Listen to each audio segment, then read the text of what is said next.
Hello everyone, welcome to অঙ্কন tutorial. আজকের ভিডিওতে যে টপিকটি নিয়ে আলোচনা করব তোমরা দেখতেই পাচ্ছ আর বুঝতেও পারছো নিশ্চয়ই যে এটা ছোট থেকে বড় সবার জন্য ভীষণই দরকারি।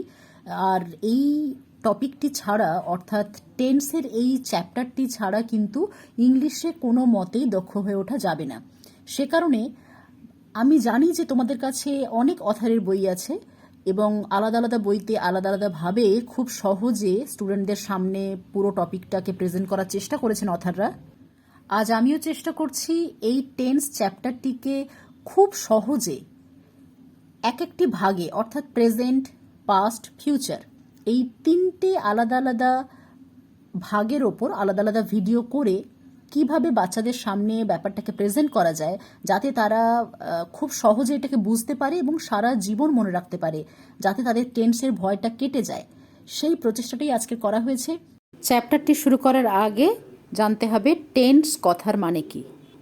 টেন্স কথার মানে যদি আমরা বাংলায় বুঝি তাহলে সেটাকে আমরা বলবো ক্রিয়ার কাল। ক্রিয়া মানে কি? ক্রিয়া মানে হচ্ছে ভার্ব, অর্থাৎ কাজ করা। কোনো কিছু কাজ করাকে আমরা ভার্ব বা ক্রিয়াপদ বলে থাকি। যেমন সেটা গান করা হতে পারে, ঘুমোনো হতে পারে, নাচ করা হতে পারে, বা কোনো জায়গায় যাওয়া হতে পারে, আসা হতে পারে, বাজার করা হতে পারে।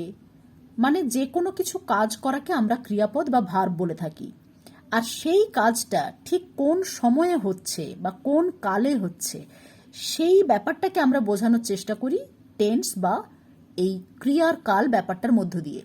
পাশে আমি লিখেও রেখেছি কোনো কাজ ঠিক কোন সময় করা হচ্ছে সেই সময় বা কালই হলো টেন্স। অর্থাৎ ধরে নাও কোনো একটা কাজ ঠিক এক্ষুনি এই মুহূর্তে হচ্ছে, তাহলে সেটা প্রেজেন্টের মধ্যে পড়ছে। প্রেজেন্ট মানে বর্তমান, পাস্ট মানে অতীত, আর ফিউচার মানে ভবিষ্যৎ। এটা আমরা সবাই জানি, এতদিনে আমরা সবাই কম বেশি শিখে গেছি। আর আমরা এটাও জানি যে টেন্সের তিনটি ভাগ আছে, অর্থাৎ এই ক্রিয়ার কাল তিনটি ভাগে বিভক্ত। একটা বর্তমান মানে যা কিছু এখনকার সময় হচ্ছে, এখনকার সময়কে যেটা বোঝাচ্ছে সেটা বর্তমান। পাস্ট মানে অতীত আমরা জানি, অর্থাৎ যা কিছু ঘটে গেছে, অলরেডি অতীতে চলে গেছে যেটা। আর ফিউচার মানে ভবিষ্যৎ, যা কিছু ঘটেনি এখনো পর্যন্ত, সেটা আসেনি বা সেটা ঘটেনি, সেটা ভবিষ্যতে আসবে বা ঘটবে, সেটাকে আমরা ফিউচার বা ভবিষ্যৎকালে ফেলব।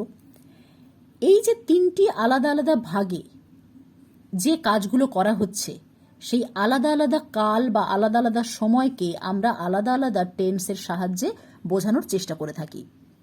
আজকের ভিডিওতে আমরা প্রেজেন্ট টেন্সটাকে খুব সহজে ছোটদের সামনে এবং বড়দের সামনে, যাদের এখনো টেন্সের সমস্যা আছে তাদের সামনে আমরা তুলে ধরার চেষ্টা করছি।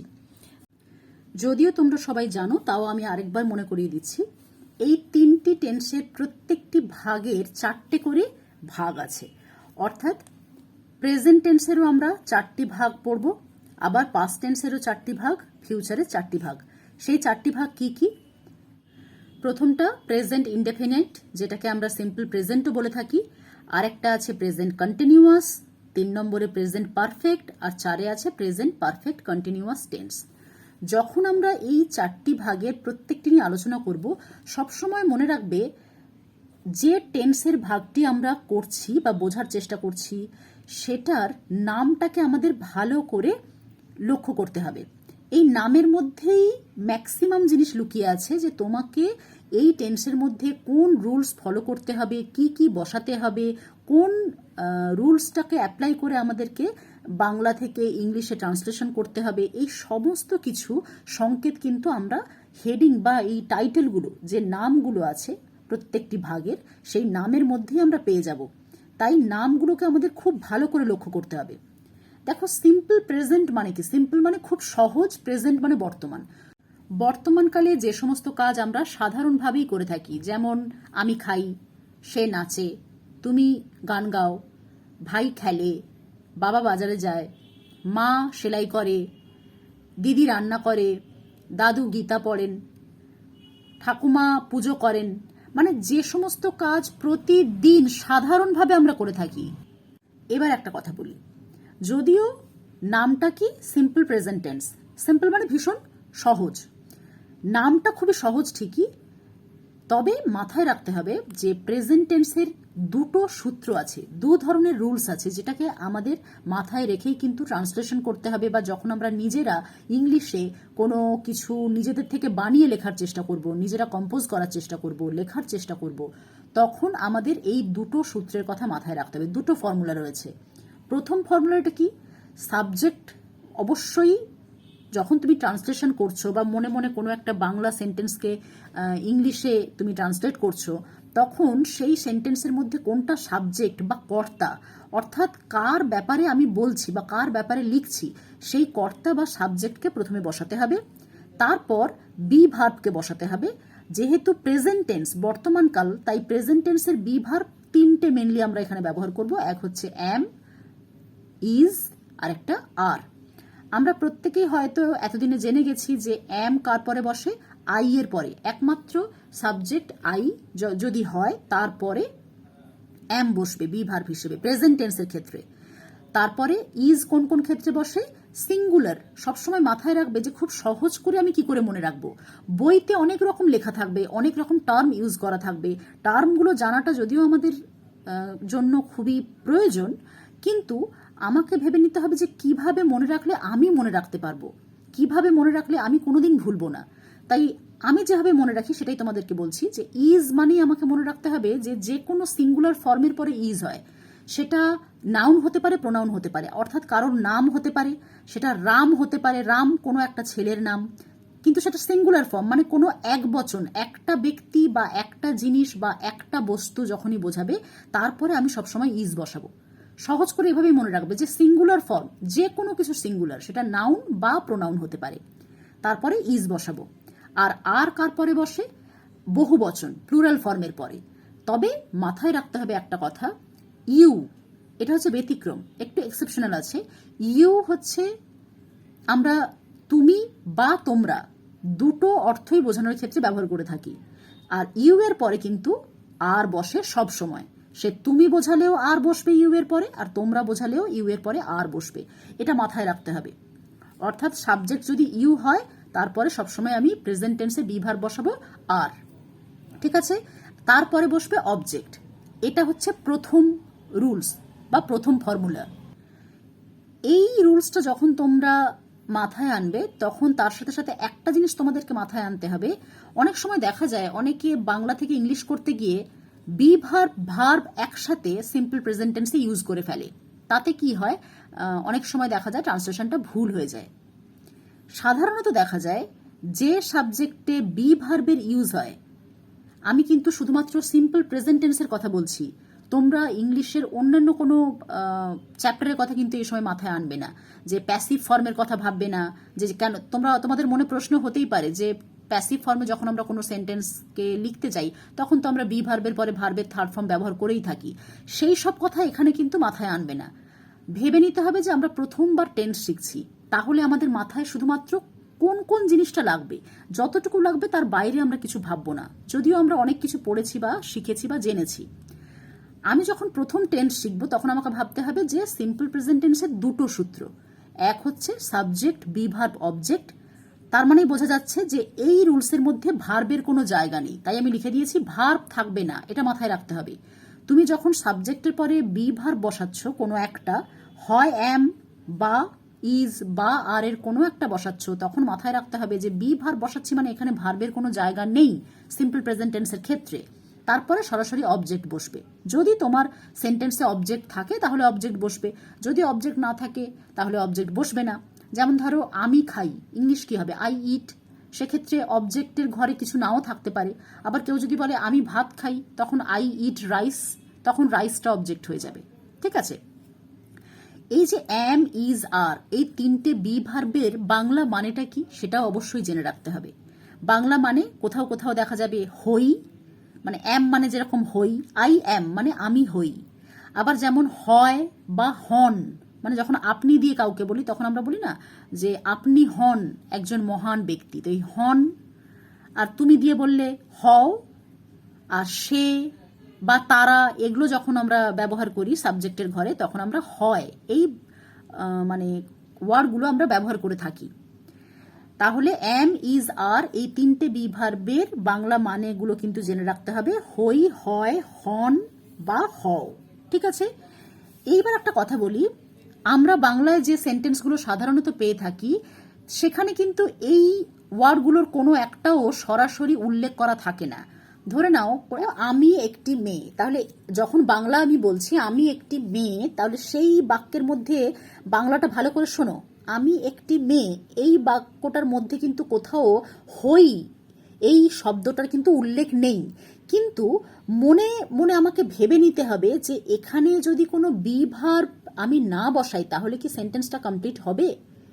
কেন? দেখো, সবসময় মাথায় রাখবে একটা সেন্টেন্স তখনই কমপ্লিট হবে যখন সেই সেন্টেন্সের মধ্যে হয় বি ভার্ব বা ভার্ব, এর অন্তত যে কোনো একটা থাকবে, অ্যাটলিস্ট একটা থাকতেই হবে। কোনো সেন্টেন্স সাবজেক্ট আর অবজেক্টে শেষ হয়ে যেতে পারে না, এর মাঝে হয় বি ভার্ব রাখতে হবে, তা না হলে ভার্ব রাখতে হবে। যখন তুমি দেখছো এখানে বি ভার্বের ব্যবহার আছে আর এখানে তার মানে ভার্ব থাকবে না, তার মানে অবশ্যই ওখানে একটা বি ভার্ব বসাতেই হবে। এবার সেটা সাবজেক্ট দেখে আমি বসাবো। সাবজেক্ট আমার এখানে আই, সে কারণে আমি সিম্পল প্রেজেন্ট টেন্সে আমরা জানি যে আই এর পরে বি ভার্ব হয় এম। তাহলে আই মানে আমি, তাহলে আমি নিশ্চয়ই এম মানে তখন কি হবে? হই, আমি হই। এ গার্ল মানে একটা মেয়ে, তাহলে তখন এ গার্লটা অবজেক্ট হিসেবে বসবে আর am be verb, I subject.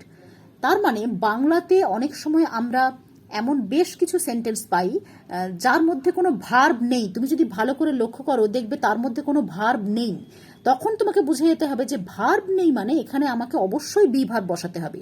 আর সেটা কি বসাবো সেটা আমাকে কিন্তু এই যে টেন্সের ওপর আমি করছি ট্রান্সলেশনগুলো, সেই টেন্সের নামটা ভালো করে লক্ষ্য করলেই আমরা বুঝতে পেরে যাব যে এটা প্রেজেন্ট টেন্স, মানে আমাকে প্রেজেন্টের বি ভার্বের যে কোনো একটা বসাতে হবে সাবজেক্ট দেখে। যদি এখানে পাস্ট থাকতো তাহলে আমি পাস্টের বি ভার্ব যেগুলো হয় যেমন ওয়াজ, ওয়্যার, সেগুলোর যে কোনো একটা আমি বসাতাম।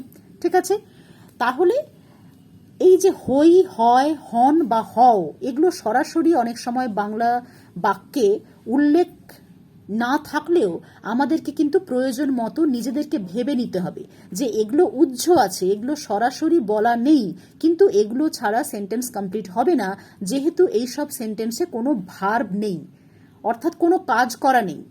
যেমন নাচা, গান গাওয়া, খাওয়া, ঘুমানো, আসা যাওয়া, এই ধরনের কোনো ওয়ার্ড নেই। তার মানে আমাকে এখানে বি ভার্ব ইউজ করতেই হবে। যেমন আরেকটা এক্সাম্পল এখানে দেওয়া আছে, তুমি একটি ছেলে বা তুমি একজন বালক। তো এই যে সেন্টেন্সটা তুমি একটি ছেলে, তাহলে এই বাংলায় যে আমি কথাটা বললাম, বাক্যটা বললাম তুমি একজন ছেলে, এর মাঝে কি কোথাও হই, হয় বা হও এগুলোর তো কিন্তু উল্লেখ করা নেই, মানে সরাসরি বলা নেই যে তুমি হও একজন ছেলে, এটা বলা নেই। আমরা সাধারণত বলি যে তুমি তো একজন ছেলে, তার মানে তুমি হও, এই হও শব্দটা উহ্য আছে, মানে সরাসরি প্রকাশ্যে বলা নেই, গুপ্ত অবস্থায়, ঠিক আছে, লুকোনো অবস্থায় রয়েছে। এবার তোমাকে সেটা নিজেকে বুঝে নিতে হবে যে এই যে বাক্যটাকে আমি ট্রান্সলেট করছি, এই বাক্যের মধ্যে যেহেতু কোনো ভার্ব বা ক্রিয়াপদ নেই, তাহলে আমাকে বি ভার্ব আনতে হবে। আর তুমি যেহেতু সাবজেক্ট ইউ, তাহলে ইউ এর পর আমি বলেছি সব সময় বি ভার্ব প্রেজেন্ট টেন্সে হয় আর, সেটা ইউ মানে তুমি বোঝাক বা তোমরা বোঝাক। তাহলে ইউ আর, তুমি হও। তাহলে দেখো এখানে এই যে হও ওয়ার্ডটা কিন্তু মনে মনে তোমাকে ভেবে নিতে হবে এবং এটা ভেবে তোমাকে বি ভার্ব বসাতে হবে, তারপর অবজেক্ট। এই যে ফর্মুলাটা বললাম, এই যে রুলসটা বললাম, এই রুলেই তোমাকে ফেলতে হবে, এই নিয়মেই তোমাকে ফেলতে হবে। আগে সাবজেক্টের ঘরে সাবজেক্ট বসবে, যেমন এখানে ইউ সাবজেক্ট, বি ভার্ব তিনটের মধ্যে কোন বি ভার্বটা বসবে সাবজেক্ট অনুযায়ী সেটা বসাতে হবে। এখানে ইউ এর পরে আর বসলো প্রেজেন্ট টেন্সে, তারপরে অবজেক্ট কোনটা? আ বয়। এইভাবে আমরা প্রথম যে নিয়মটা শিখলাম বা ফার্স্ট যে রুলসটা আমরা দেখলাম, এটার ইউজ করে সিম্পল প্রেজেন্ট টেন্সের ট্রান্সলেশনগুলো করতে পারবো। এবার চলে আসি 2 নম্বর নিয়ম। সিম্পল প্রেজেন্ট টেন্সের ক্ষেত্রে সবসময় মনে রাখবে দুটো নিয়ম আছে যেটা অন্য কোনো টেন্সের ভাগের মধ্যে নেই। সেকেন্ড নিয়ম কোনটা? তাহলে ওপরেরটা আমরা কি দেখলাম যে ভার্ব থাকবে না, বি ভার্ব থাকবে। এবার আমরা উল্টোটা দেখব, ভার্ব থাকলে বি ভার্ব থাকবে না। সেটা কি? এই সূত্রটা মনে রাখবে, সাবজেক্ট ভার্বের প্রেজেন্ট ফর্ম অবশ্যই, এখানে ফর্ম করে দেওয়া হোক, ভার্বের প্রেজেন্ট ফর্ম, যেটাকে V1 বলেও দেখবে অনেক বইতে উল্লেখ করা থাকে। V1 মানে ভার্বের প্রেজেন্ট ফর্ম। প্রেজেন্ট ফর্ম মানে কি? তোমরা তোমাদের যে গ্রামার বইটা রয়েছে সেখানে দেখবে যে ভার্বের ফর্মের লিস্ট পেয়ে যাবে। সেই লিস্টের একেবারে প্রথম যে ফর্মটা আছে যেখানে লেখা আছে বেস ভার্ব, অর্থাৎ যেটা হলো মূল ভার্ব, আসল ভার্ব, সেটাকেই ভার্বের প্রেজেন্ট ফর্ম বলা হয়। আর সিম্পল প্রেজেন্ট টেন্সের ক্ষেত্রে এই প্রথম ফর্মটাই আমরা ব্যবহার করব। প্রেজেন্ট ফর্ম বা যেটাকে V1 মানে ভার্বের 1 নম্বর ফর্ম বলে ধরা হয়। যেহেতু আমরা সিম্পল প্রেজেন্ট টেন্সের ওপর করছি, এই কিভাবে ট্রান্সলেশন করব, আমরা কিভাবে আমরা টেন্স অ্যাপ্লাই করব, এই বিষয়টা যেহেতু আমরা এখন পড়ছি, তাই আমাদের অবশ্যই ভার্বের প্রেজেন্ট ফর্মটাই ইউজ করতে হবে, যেটাকে আমরা V1 বলে অনেক জায়গাতে পড়ব বা দেখব, এটা মাথায় রাখবে। তারপরে অবজেক্ট। আমি বলেছি সিম্পল প্রেজেন্ট টেন্সের যে দুটি সূত্র আছে বা যে দুটি ফর্মুলা রয়েছে, সেটা খুব সহজে মনে রাখতে গেলে মাথায় রাখতে হবে subject be verb object. Be verb বলছি যখন ভার্ব থাকবে না, আরেকটা সাবজেক্ট ভার্বের প্রেজেন্ট ফর্ম অবজেক্ট, মানে সাবজেক্ট ভার্ব অবজেক্ট, যেখানে বি ভার্ব থাকবে না।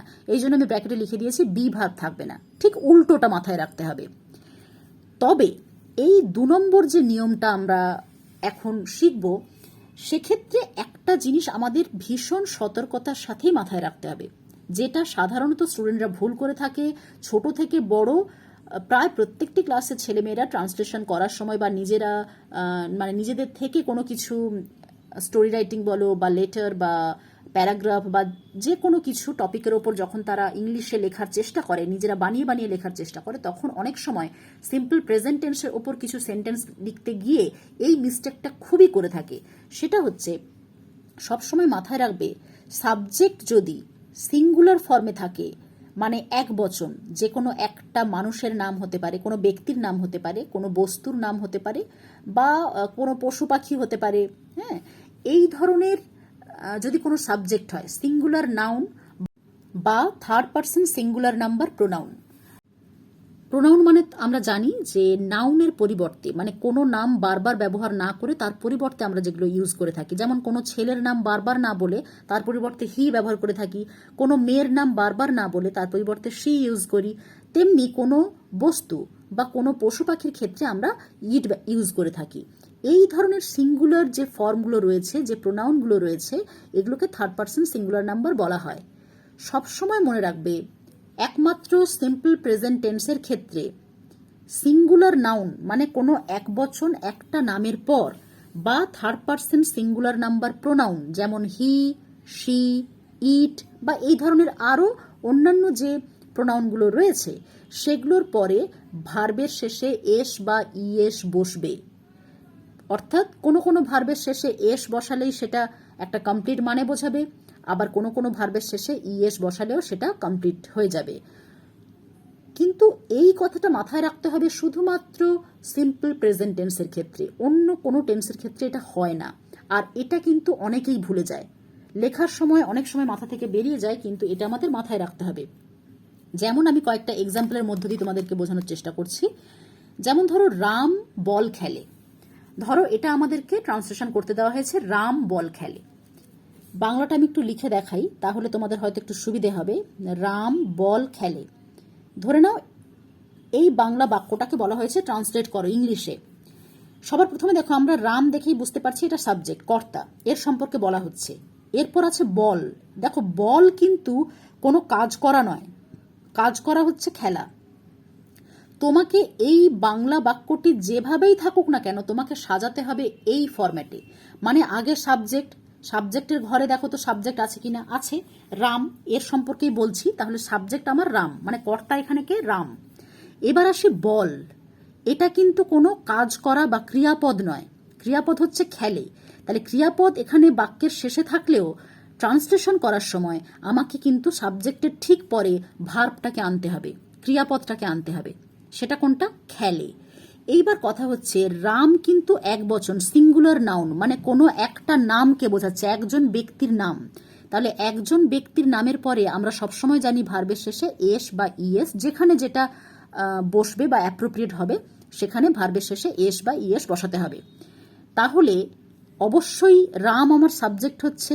এইবার আমাকে ভার্বের প্রেজেন্ট ফর্ম আনতে হবে। ভার্ব যেহেতু খেলা, তাহলে ওই ওয়ার্ডটাকে আগে লিখতে হবে।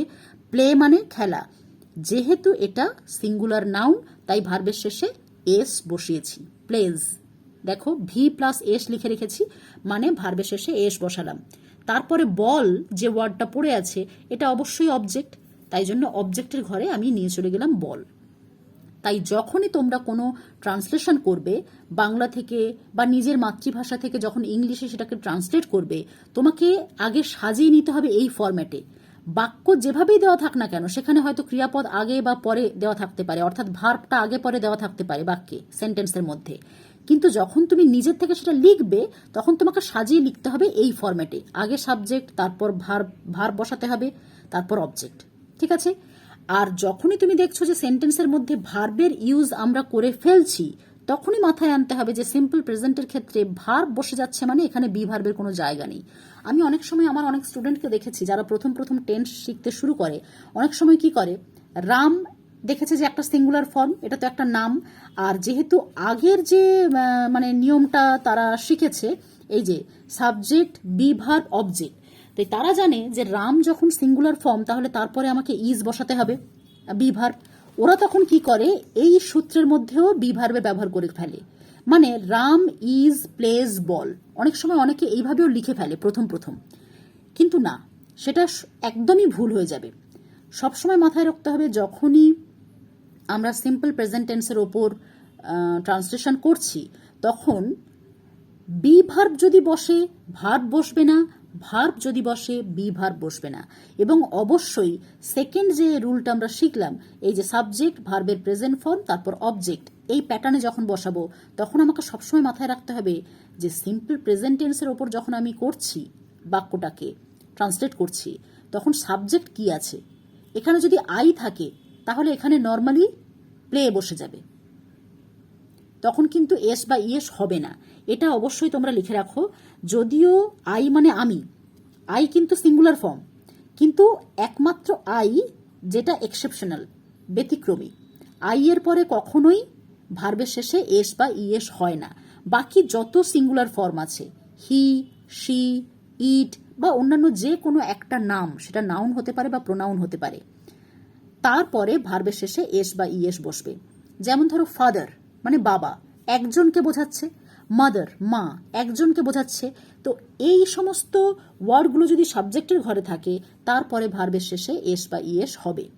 শুধুমাত্র মনে রাখবে আই এর পরে হবে না, আই এর পরে সবসময় শুধুমাত্র যে ভার্বটা রয়েছে তার প্রেজেন্ট ফর্ম হবে, কোনো এস বা ইএস এর ব্যবহার হয় না, ব্যতিক্রম। নেক্সট একটা বলি, ধরে নাও আরেকটা বাক্য আছে, সে বিষয়টা জানে। কি বললাম? সে বিষয়টা জানে। তাহলে আমার জানে, এই জানা কথাটা কিন্তু আমার ভার্ব। তাহলে যখন আমি বলবো সে বিষয়টি জানে, এই বাংলা বাক্যে দেখো জানে এটা ভার্ব, জানাটা একটা ভার্ব ক্রিয়াপদ, এটা সাবজেক্ট, আর বিষয়টি এটা আমার অবজেক্ট। তাহলে উল্টো পাল্টা অর্ডারে সাজানো আছে, মানে এটা কিন্তু ঠিকঠাক অর্ডারে নেই, সাবজেক্ট ভার্ব অবজেক্ট এই প্যাটার্নে নেই, কিন্তু আমাকে ওই প্যাটার্নে সাজিয়ে লিখতে হবে। তাহলে আগে সাবজেক্ট আমার হয়ে গেল হি, তোমরা চাইলে এটা শিও লিখতে পারো, যে কোনো একটা লিখতে পারো। তারপরে জানা ইংলিশ কি, ভার্বটা আগে আনতে হবে, তাহলে ভার্বের প্রেজেন্ট ফর্ম কি, নো, তার সঙ্গে এস বসিয়ে দিলাম। কেন? যেহেতু এটা singular form, third person singular number, তাই এরপরে এস বসিয়ে দিয়েছি। হি মানে আমরা জানি একটা ছেলেকে নির্দেশ করা হয়, তাহলে হি নোজ। এবার অবজেক্ট কোনটা? দ্য ফ্যাক্ট, বিষয়টি। এইভাবে আমাদের বাংলা বাক্যগুলোকে মনে মনে এই প্যাটার্নে সাজিয়ে নিয়েই আমাদের ট্রান্সলেশন করতে হয়। যেমন আরেকটা দেখো, রাম বনে ফুল পাড়ে। এই যে রাম সিঙ্গুলার ফর্ম, একটা সিঙ্গুলার নাউন, এক বচন, একটা ছেলের নাম, সে কারণে অবশ্যই তারপরে সিম্পল প্রেজেন্ট টেন্সের ক্ষেত্রেই শুধুমাত্র ভার্বের শেষে এস বা ইএস বসবে। তাহলে রাম বনে ফুল পাড়ে, এই বাক্যটা তোমাকে দেওয়া আছে, তাহলে এই সেন্টেন্সের মধ্যে সাবজেক্ট কোনটা? আগে আমি একটা ছোট্ট করে একটু লিখে রাখি সাবজেক্ট। এইবার বনে, এটা কিন্তু ভার্ব নয়, ভার্ব মানে কাজ করা। এই যে পাড়ে, পাড়াটা একটা কাজ, এটা ভার্ব। তাহলে এই যে ফুল অবজেক্ট, অতিরিক্ত যেগুলো আছে এগুলোকে বলা হয় রিটেইনড অবজেক্ট, অবশিষ্ট অবজেক্ট, এগুলো বাক্যে পরপর বসে যাবে। কিন্তু আগে আমাকে ওই প্যাটার্নের মধ্যে ফেলতে হবে যে সূত্রটা আমরা একটু আগে পড়লাম, সাবজেক্ট ভার্ব অবজেক্ট। তাহলে সাবজেক্ট আমার রাম হয়ে যাচ্ছে, এরপর ভার্ব কোনটা? প্লাক, প্লাক মানে পাড়া, কোনো কিছু পেড়ে নেওয়া, ছিঁড়ে নেওয়া গাছ থেকে। তাহলে প্লাক, PLUCK হয়ে গেল। এর সঙ্গে এস বসিয়েছি, যেহেতু রাম এক বচন সিঙ্গুলার ফর্মে রয়েছে তাই এস বসিয়েছি। এরপরে অবজেক্ট বসাতে হবে, সাবজেক্ট হয়ে গেল, ভার্ব হয়ে গেল, অবজেক্ট কি আমার ফুল, ফ্লাওয়ার হয়ে গেল। এবার অবশিষ্ট যেটা পড়ে আছে রিটেইনড অবজেক্ট, অতিরিক্ত যেগুলো, সেই ওয়ার্ডগুলো পরপর বসে যাবে। ইন জঙ্গল, জঙ্গলের মধ্যে। এইবার বলি, কিছু কিছু কথা মাথায় রাখতে হবে যখনই তুমি সিম্পল প্রেজেন্ট টেন্স করবে। ধরে নাও তোমাকে অনেকগুলো বাংলায় সেন্টেন্স বা বাক্য দেওয়া হয়েছে, কিন্তু তুমি কি করে বুঝবে যে প্রেজেন্ট টেন্সে তো 4টে ভাগ আছে, তার মধ্যে কোন ভাগটা, মানে কোন ভাগের মধ্যে এই বাক্যগুলো বা এই সেন্টেন্সগুলো পড়ে? সেটা বোঝার সব থেকে সহজ উপায় হচ্ছে বর্তমানকালে বা এখন, এখন মানে অ্যাট প্রেজেন্ট, এই মুহূর্তে যা কিছু আমরা সাধারণত করে থাকি, যেমন খাই, নাচি, গাই, ঘুমাই, পড়ি, কাজ করি, এই ধরনের ওয়ার্ডগুলো যখন তোমরা খুব সহজে একটা সেন্টেন্সের মধ্যে এই ধরনের ওয়ার্ডগুলো পেয়ে যাবে, তখনই বুঝবে যে এটা একেবারে সিম্পল প্রেজেন্ট টেন্সেই দেওয়া রয়েছে। মানে খাচ্ছি, যাচ্ছি, ঘুমোচ্ছি এই ধরনের নয়। খাই, যাই, নাচি, গাই, ঘুমোই, পড়ি, আসি, হ্যাঁ, এই ধরনের, মানে খুব সহজে সিম্পল ভাবে যে কাজগুলো আমাদের সাধারণত করতে হয়, আমরা করে থাকি বর্তমানকালে। যেমন eat, dance, sing, sleep, read, work.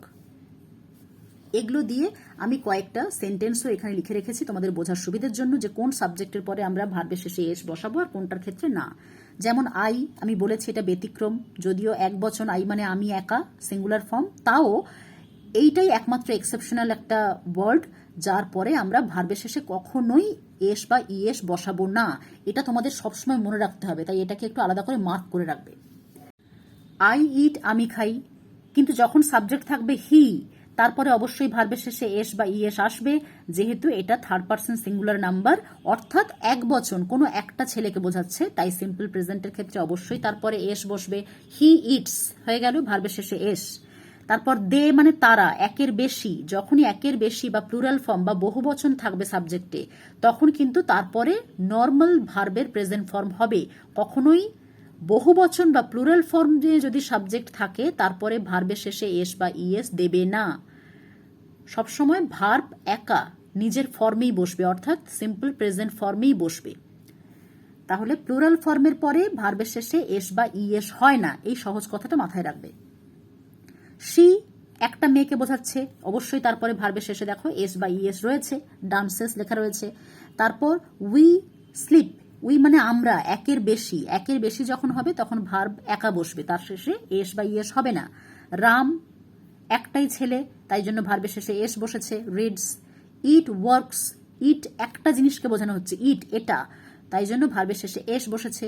You, আমি বলেছি ইউ মানে তুমিও হয়, তোমরাও হয়, যেহেতু ইউ এর মানে নির্দিষ্টভাবে কোনো একটা জিনিসকে বোঝানো যায় না, কোনো একজনকে বোঝানো যায় না, ইউ মানে তুমিও হয়, তোমরাও হয়, সে কারণে এর পরে কখনোই ভার্বের শেষে এস বা ইএস হবে না। নেক্সট, যেমন ধরো কাউ মানে গরু, আমি ধরে নিলাম একটা গরু, বা পুরো সমগ্র গরু প্রজাতিটাকে যদি আমরা ধরে নিই, তাহলে আমরা এখানে দা কাউও লিখতে পারি, পুরো প্রজাতিটাকে। তাহলে দ্য কাউ গিভস, এই পুরো প্রজাতিটাকে আমরা একটাই প্রজাতি ধরছি, তাই এটাকে যদি সিঙ্গুলার হিসেবে ধরি, ভার্বের শেষে এস অবশ্যই বসবে। দ্য কাউ গিভস মিল্ক, বা শুধু যদি বলি কাউ গিভস মিল্ক। তারপর রাজ প্লেজ, রাজ সিঙ্গুলার ফর্ম, একটাই নাম, তাই ভার্বের শেষে এস। রাম অ্যান্ড রোহিত, যখন আমরা এই ধরনের অ্যান্ড দিয়ে বোঝাবো, রাম অ্যান্ড রোহিত, রাম এবং রোহিত, একের বেশি নাম বোঝাচ্ছে, তাহলে অবশ্যই সেটার সিঙ্গুলার ফর্মে থাকলো না, এটা প্লুরাল ফর্মে হয়ে গেল। একের বেশি মানে বহু বচন, প্লুরাল ফর্ম, তখন কিন্তু আমাকে নর্মালি ভার্বের প্রেজেন্ট ফর্ম রাখতে হবে। এরপরে কিন্তু আমি ভার্বের শেষে এস বা ইএস বসাতে পারবো না। তুমি হয়তো অনেক সময় ভাবতে পারো কেন এর আগে তো শুধুমাত্র একটাই নাম আছে, কিন্তু তা নয়। অ্যান্ড মানে এবং, এই অ্যান্ড ওয়ার্ডটার সাহায্যে দুটো নাম একসাথে জুড়ে একের বেশি হয়ে গেছে, তাই ভার্বের শেষে কখনোই এস বা ইএস বসবে না। Ram and Rohit do it alone, তারা একা এই কাজটা করে। এবার আমরা নেক্সট ভাগে চলে যাব। প্রেজেন্ট টেন্সের সেকেন্ড যে ভাগটি আছে সেটা হলো প্রেজেন্ট কন্টিনিউয়াস টেন্স। দেখো, আমি বারবার বলছি, নামের ওপর ভালো করে লক্ষ্য করো। প্রেজেন্ট মানে কি? বর্তমান, মানে এখন, অ্যাট প্রেজেন্ট বোঝাচ্ছে। কন্টিনিউয়াস মানে যে কাজটা একটানা চলছে, এখনো পর্যন্ত শেষ হয়নি। ঠিক আছে, টেন্স মানে তো আমরা জানি ক্রিয়ার কাল, অর্থাৎ ক্রিয়াপদ বা যে কাজটা এখন বর্তমানে চলছে, একটানা শেষ হয়নি, সেই কাজগুলোকে আমরা এই টেন্সের ভাগটার মধ্যে ফেলবো। তাহলে কি কি জিনিস মাথায় রাখতে হবে? বর্তমান বা এখন কাজটা কন্টিনিউ হচ্ছে, একটানা চলছে। তার রুল কি আছে? এই ফর্মুলাটা মনে রাখতে হবে। প্রথমে সাবজেক্ট বা কর্তা বসাতে হবে। যেহেতু প্রেজেন্ট টেন্স, তাই অবশ্যই বি ভার্ব, এম, ইজ, আর এর যে কোনো একটা সাবজেক্ট দেখে আমাকে বসাতে হবে। তারপর কন্টিনিউ মানেই মাথায় রাখতে হবে যে কন্টিনিউয়াস কোনো কাজ চলছে মানে ভার্বের সঙ্গে আইএনজি অবশ্যই হবে। আর ভার্বের সঙ্গে আইএনজি কখনো একা বসতে পারে না। আমি অনেক সময় দেখেছি স্টুডেন্টদেরকে যে বি ভার্ব না লিখে সরাসরি ভার্বের সঙ্গে আইএনজি বসিয়ে দেয় সাবজেক্টের পর। ভুল হয়ে যাবে। কেন হবে? সহজে যদি এটাকে মাথায় রাখতে হয় তাহলে সবসময় জানবে যে ভার্ব একা সব জায়গায় বসতে পারে, কিন্তু ভার্বের পেছনে তুমি যখন আরো কাউকে জুড়ে বসাচ্ছ তখন তার ঘাড়ে কাউকে চাপানোর আগে তাকে সাপোর্ট দিতে হবে। তুমি যখন ভার্বের পিঠে আইএনজিকে চাপিয়ে দিচ্ছ, এই আইএনজির লোডটা যাতে ভার্ব নিতে পারে তাই তার সাপোর্টে তোমাকে বি ভার্ব রাখতে হবে। বি ভার্ব বসানোর পর তুমি ভার্বের শেষে আইএনজি বসাতে পারো। ঠিক আছে? অবজেক্ট। তাহলে এই নিয়ম অনুযায়ী আমরা যদি দেখি কয়েকটা এক্সাম্পল তাহলে আমরা বুঝতে পারবো পরিষ্কার কিভাবে হচ্ছে।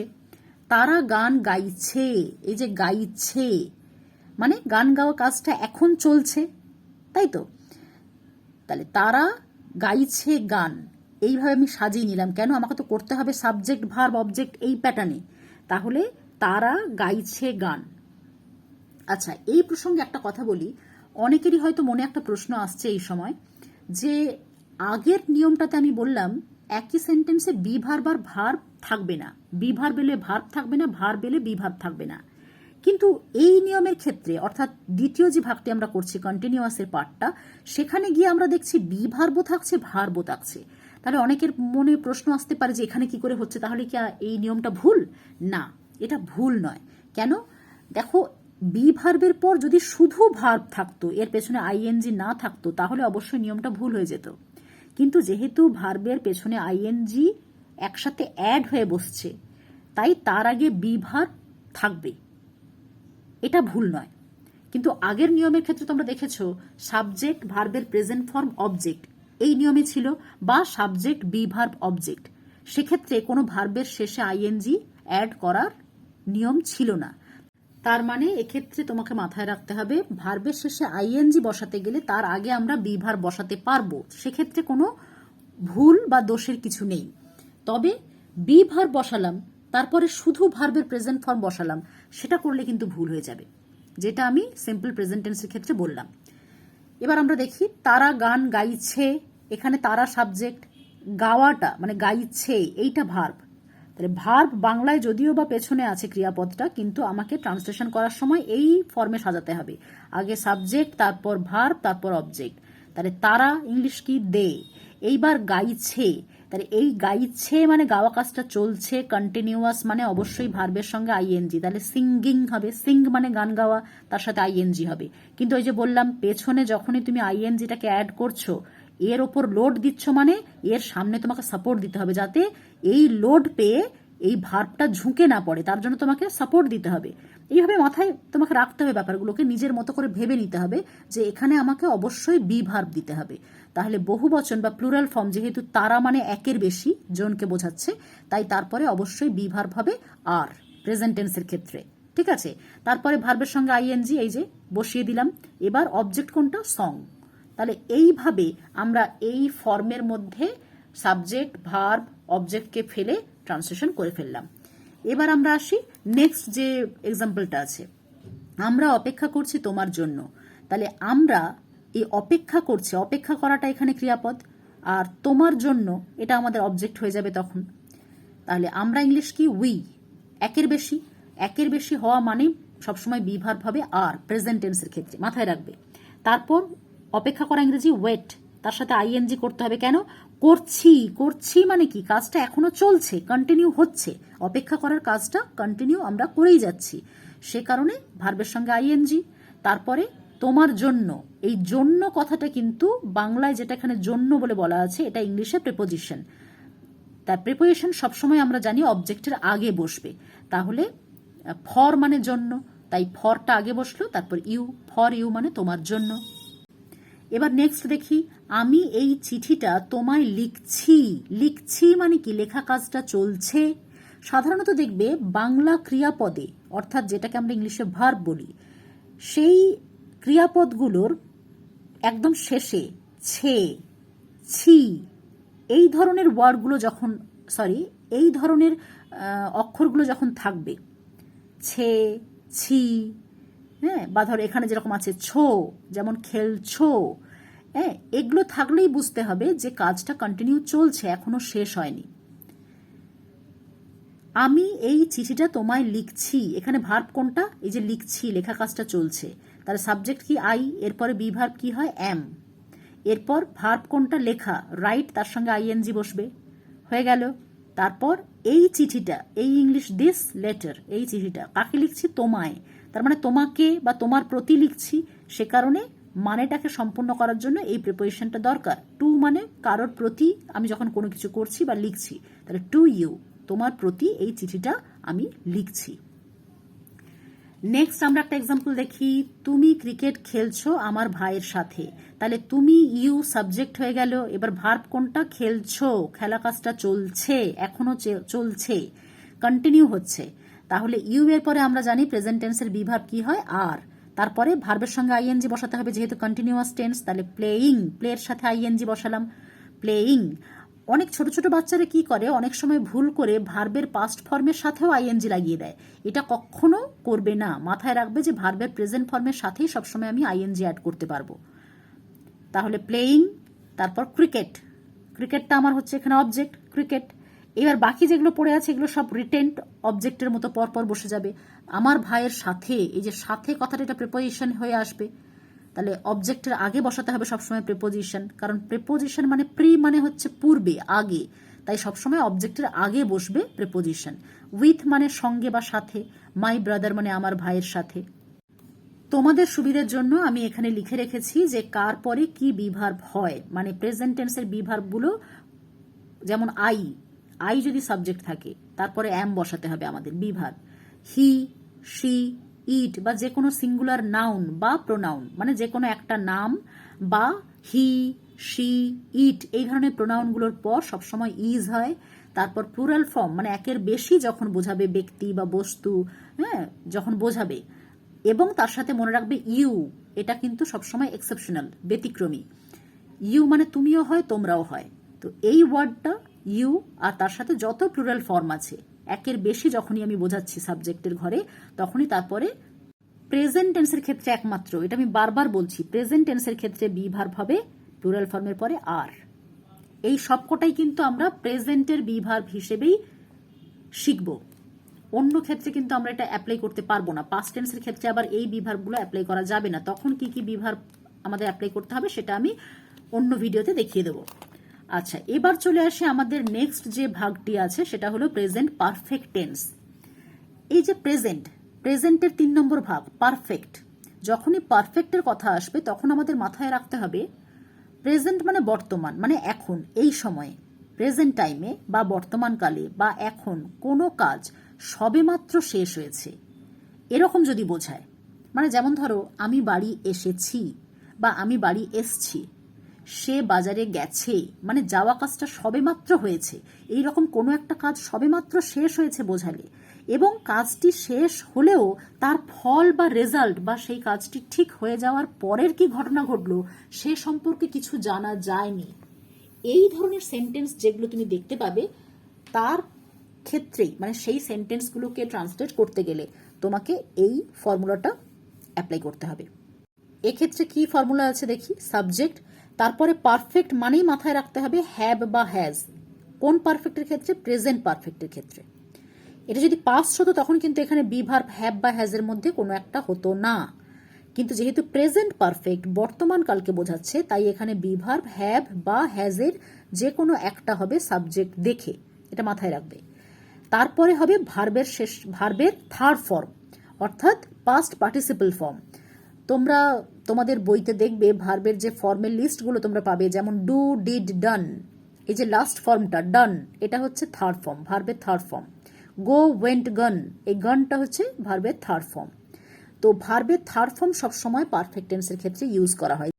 কোনো কোনো ক্ষেত্রে দেখা যায় ভার্বের শেষে ডি বা ইডি লাগিয়ে দিলেই সেটা পাস্ট ফর্মে রূপান্তরিত হয়ে যায় বা পাস্ট ফর্মে বদলে যায়। সেগুলো যখন তোমরা ভার্বের ফর্মটা পড়বে, তোমাদের বই থেকে পুরো লিস্টটা যখন পড়বে, তখনই বুঝে যাবে যে কোনো ওয়ার্ডের শেষে টি বসালে কিভাবে ভার্বের থার্ড ফর্ম হচ্ছে, কোথায় ডি বসালে থার্ড ফর্ম হচ্ছে, কোথায় ইডি বসালে থার্ড ফর্ম হচ্ছে। সেগুলো 2-4 বার দেখলেই তোমরা বুঝে যাবে। এবার চলে আসি এক্সাম্পলে। দেখো এখানে এক্সাম্পল কি আছে, তারা ভাত খেয়েছে। খেয়েছে মানে কি, খাওয়া কাজটা সবেমাত্র হয়েছে, মানে খাওয়া কাজটা জাস্ট হলো, কিন্তু ভাত খাওয়ার পরের ঘটনা মানে পরের কি ফল হলো, ঘুমিয়ে পড়লো তারা, নাকি তারা বমি করে ফেললো, নাকি তারা অসুস্থ হয়ে পড়লো, মানে সেই ব্যাপারগুলো কিছু জানা নেই। তারা ভাত খেয়েছে এই পর্যন্ত আমি জানি যে তাদের ভাত খাওয়া কাজটা শেষ হয়েছে, কিন্তু তার পরের কোনো রেজাল্ট বা কোনো ফল আমার জানা নেই। এই ধরনের সেন্টেন্সগুলো আমরা সবসময় প্রেজেন্ট পারফেক্টে ফেলবো। আর মাথায় রাখবে, ক্রিয়াপদের শেষে বাংলাতে, মানে বাংলায় বাক্য যেটা দেওয়া আছে তার ক্রিয়াপদের শেষে ছে, হ্যাঁ, ছি বা ছো, এই ধরনের কিন্তু কথাগুলো থাকবে।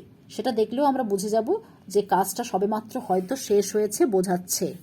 তাহলে তারা ভাত খেয়েছে, তাহলে কি হবে, দে, দে হচ্ছে প্লুরাল ফর্ম একের বেশি, তাই তারপরে সবসময় হ্যাভ হবে। এখানে তোমাদের সুবিধার জন্য আমি লিখে দিয়েছি কার পরে, মানে কোন কোন সাবজেক্টের পরে হ্যাভ হয়, কোন কোন সাবজেক্টের পরে হ্যাজ হয়। যেমন আই এর পরে সবসময় হ্যাভ হয়, এটা মাথায় রাখবে প্রেজেন্ট টেন্সের ক্ষেত্রে, প্রেজেন্ট পারফেক্ট টেন্সের ক্ষেত্রে আই এর পরে সবসময় হ্যাভ হবে। প্লুরাল ফর্ম মানে যত বহু বচন একের বেশি যে সমস্ত সাবজেক্ট বোঝায় সেগুলোর পরে হ্যাভ হয়। তাহলে হ্যাভ কার কার পরে হবে, আই আর যত প্লুরাল ফর্ম বা একের বেশি ব্যক্তি বা বস্তু যখন আমরা বোঝাবো সাবজেক্টের ঘরে লিখবো, তারপরে সবসময় হ্যাভ হবে। যেমন দে মানে তারা, একের বেশি, তাই তারপরে হ্যাভ বসেছে। তারপর ভার্বের থার্ড ফর্ম, যেমন খাওয়া ইংলিশ কি, ইট, তার থার্ড ফর্ম কি হয়, ইটন। তাহলে দে হ্যাভ ইটন রাইস, এখানে রাইসটা অবজেক্ট আমি সাজিয়ে নিয়েছি, এই ফর্মে ফেলে তোমাকে সাজাতে হবে।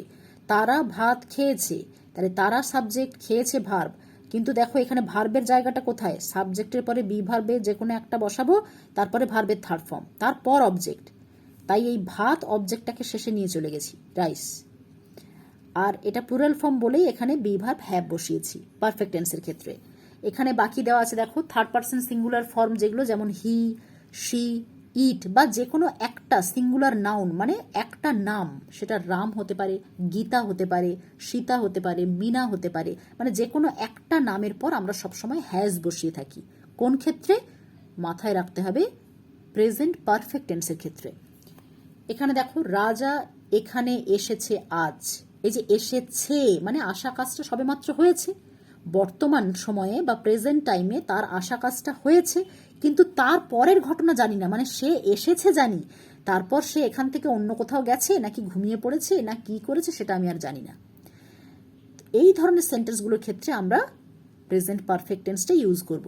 তাহলে রাজা এক বচন, একটা ছেলেকে বোঝাচ্ছে, সিঙ্গুলার নাউন, তাই তারপরে অবশ্যই বি ভার্ব কি হবে, হ্যাজ। ঠিক আছে, এই দুটোর মধ্যেই তো আমাকে কোনো একটা চুজ করতে হবে প্রেজেন্ট পারফেক্টের ক্ষেত্রে, তাই হ্যাজ চুজ করলাম।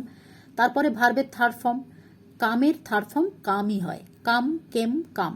তোমরা যখন ভার্বের ফর্মগুলো পড়বে গ্রামার বই থেকে তখন পেয়ে যাবে।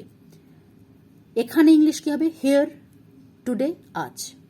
এইভাবে আমাকে সাজিয়ে নিতে হবে, সাবজেক্ট, বি ভার্ব, ভার্বের থার্ড ফর্ম, অবজেক্ট, এইভাবে সাজিয়ে নিতে হবে।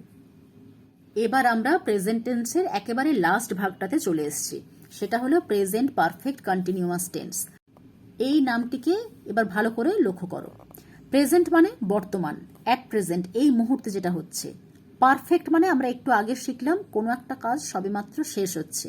কন্টিনিউয়াস মানে একটানা চলছে। এই এতগুলো জিনিস, বর্তমানে কোনো একটা কাজ এখনো পর্যন্ত চলছে, আবার এদিকে বলা আছে পারফেক্ট।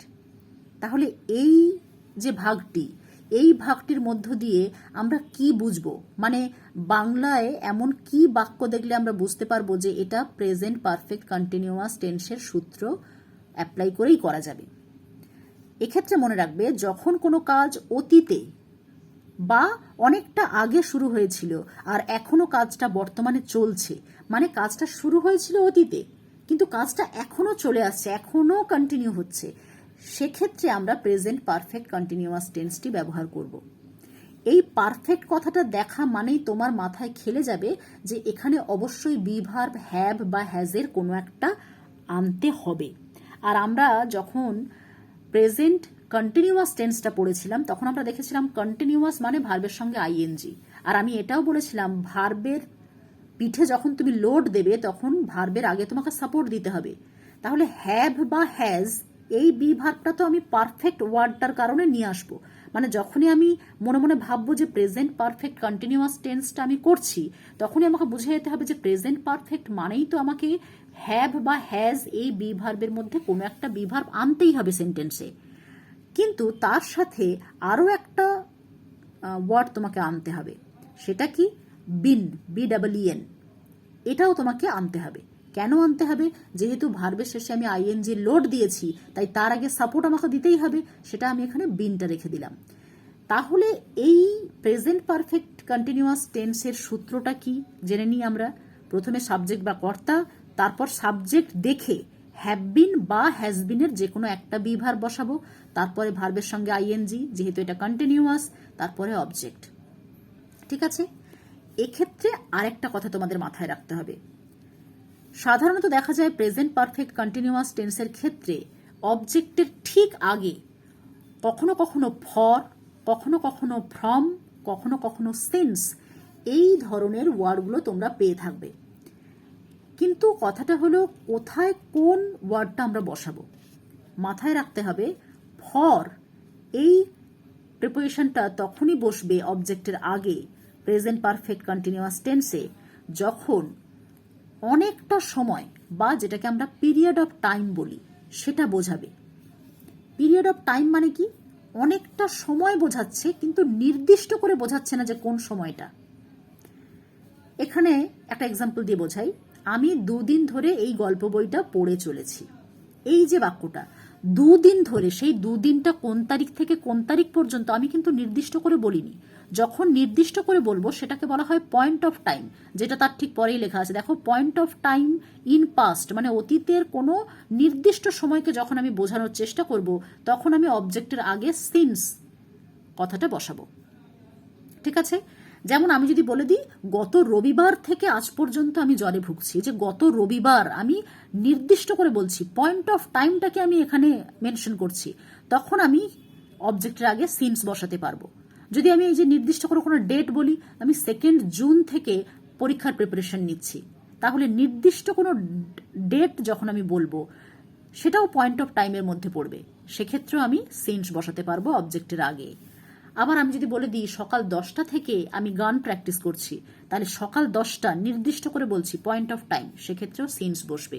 কিন্তু যখন আমি বলবো 2 বছর ধরে আমি স্টাডি করছি, 1 বছর ধরে আমি যন্ত্রণায় ভুগছি, তাহলে এই ধরনের কথাগুলো যেখানে অনেকটা সময় বোঝাচ্ছে কিন্তু নির্দিষ্ট করে নয়, সেক্ষেত্রে পিরিয়ড অফ টাইম অনেকটা সময় বোঝাতে ফর ইউজ করব আমরা অবজেক্টের ঠিক আগে। কোন ক্ষেত্রে? মাথায় রাখবে প্রেজেন্ট পারফেক্ট কন্টিনিউয়াস টেন্সের ক্ষেত্রে। যখনই আমরা পারফেক্ট কন্টিনিউয়াস টেন্স করব তখনই আমাদের এই অবজেক্টের আগে ফর বা সিন্সের ব্যবহারটাই চোখে পড়বে। আরও কয়েকটা এক্সাম্পলের সাহায্যে আমি তোমাদেরকে বোঝাই যে কিভাবে আমরা প্রেজেন্ট পারফেক্ট কন্টিনিউয়াস টেন্সের ফর্মুলাটাকে অ্যাপ্লাই করছি ট্রান্সলেশনের ক্ষেত্রে। তারা গত রবিবার থেকে ছবি এঁকেই যাচ্ছে। তাহলে গত রবিবার থেকে এঁকেই যাচ্ছে মানে এখনো পর্যন্ত কিন্তু তাদের আঁকাটা শেষ হয়নি, এখনো আঁকা কাজটা চলছে। তাহলে যে কাজটা অতীতে শুরু হয়েছে কিন্তু এখনো চলছে, সেক্ষেত্রে আমাকে অবশ্যই প্রেজেন্ট পারফেক্ট কন্টিনিউয়াস টেন্সের সূত্রটা অ্যাপ্লাই করতে হবে। সেটা কি? সাবজেক্ট, যেটা তারা ইংরেজি দে বসে গেল। এইবার দে প্লুরাল ফর্ম, একের বেশি, তাহলে আমাকে বি ভার্ব কি আনতে হবে? Have been. এরপর ভার্বের সঙ্গে আইএনজি, যেহেতু কন্টিনিউয়াস কথাটাও রয়েছে, তাহলে ড্রর সাথে আইএনজি, ছবি আঁকা, এটা ভার্ব, তাহলে ড্রয়িং, তাহলে দে হ্যাভ বিন ড্রয়িং। এইবার কবে থেকে বলেছে? গত রবিবার থেকে, তাহলে নির্দিষ্ট করে বলা আছে পয়েন্ট অফ টাইম, সে কারণে সিন্স বসিয়েছি। তাহলে সিন্স দ্য লাস্ট সানডে, গত রবিবার থেকে। নেক্সট আরেকটা এক্সাম্পল দেখো, রাম 10 বছর ধরে অপেক্ষা করছে এই দিনটার জন্য। 10 বছর কিন্তু অনেকটা সময়, নির্দিষ্ট করে আমি বলে দিইনি যে এই সাল থেকে এই সাল পর্যন্ত 10 বছর, সেটা আমি বলে দিইনি। তাহলে অনেকটা সময় বোঝাচ্ছে, কিন্তু নির্দিষ্ট করে নয়, পয়েন্ট অফ টাইম নয়, এটা পিরিয়ড অফ টাইম। সে কারণে এখানে আমরা ফর বসাবো। তাহলে দেখো, রাম সাবজেক্টের ঘরে বসে গেল রাম, এরপর এটা সিঙ্গুলার ফর্ম, সিঙ্গুলার নাউন, কোনো একটা নামকে বোঝাচ্ছে, তাই বিভাগ কি বসবে? Has been. এরপর ভার্ব কোনটা? অপেক্ষা করা, তাহলে ভার্বের সঙ্গে আইএনজি বসবে, যেহেতু আমি পারফেক্ট কন্টিনিউয়াস টেন্স করছি, তাহলে কন্টিনিউ মানে ভার্বের সঙ্গে আইএনজি। এরপর পিরিয়ড অফ টাইম, 10 বছর, লম্বা সময়, এটা বোঝানোর জন্য ফর লিখলাম। দিস ডে, এই দিনটার জন্য। আচ্ছা, এখানে আরো একটা জন্য আছে, দেখো এই দিনটার জন্য কথাটা আছে, সেই জন্য ফর দিস ডেটা লিখে দিয়েছি আগে অবজেক্ট হিসেবে, ফর দিস ডে, এই দিনটির জন্য। তারপরে আবার ফর আছে, কেন? এই যে পিরিয়ড অফ টাইমটা বোঝানোর জন্য, ফর 10 ইয়ার্স, 10 বছরের জন্য। Ram has been waiting for this day for 10 years. এক্ষেত্রে অনেকের মাথায় আসতে পারে, একই সেন্টেন্সের মধ্যে কি দুবার ফর ইউজ হতে পারে? অবশ্যই হতে পারে। প্রিপোজিশন একবারের জায়গায় দুবার, তিনবার, চারবারও ইউজ হতে পারে। যদি আমার সেন্টেন্সের মানে ঠিক থাকে, সেন্টেন্স কনস্ট্রাকশন ঠিক থাকে, তাহলে আমরা প্রিপোজিশন একের বেশিবারও ইউজ করতে পারি। আশা করি তোমরা একটু হলেও বুঝতে পেরেছো। এটা আরো ভালোভাবে বুঝতে পারবে যখন তোমরা তোমাদের বই থেকে বা নিজেরা নিজেদের মন থেকে বেশ কিছু বাংলা সেন্টেন্স বানিয়ে সেটাকে ইংলিশে ট্রান্সলেট করার চেষ্টা করবে। এবং এই 4টি যে ভাগ আমরা পড়লাম, এই 4টি ভাগের যতগুলো রুলস আমরা শিখেছি, সেই প্রত্যেকটা রুলসকে অ্যাপ্লাই করে যখন আমরা নিজেরা বাড়িতে প্র্যাকটিস করব বারবার করে, তখন দেখবে জিনিসটা আরো অনেক বেশি সহজ হয়ে গেছে। যদি তোমাদের এই 4টি ভাগের ওপর কোনো সমস্যা থেকে থাকে, আমাকে কমেন্ট করে জানাতে পারো। নেক্সট ভিডিওতে আমি পাস্ট টেন্সটা ধরবো, আর পাস্ট টেন্সের 4টি ভাগ সুন্দরভাবে তোমাদের সামনে সহজে প্রেজেন্ট করার চেষ্টা করব। আজকে ভিডিও এখানেই শেষ করব, নেক্সট ভিডিওতে আবার দেখা হচ্ছে। Thanks for watching.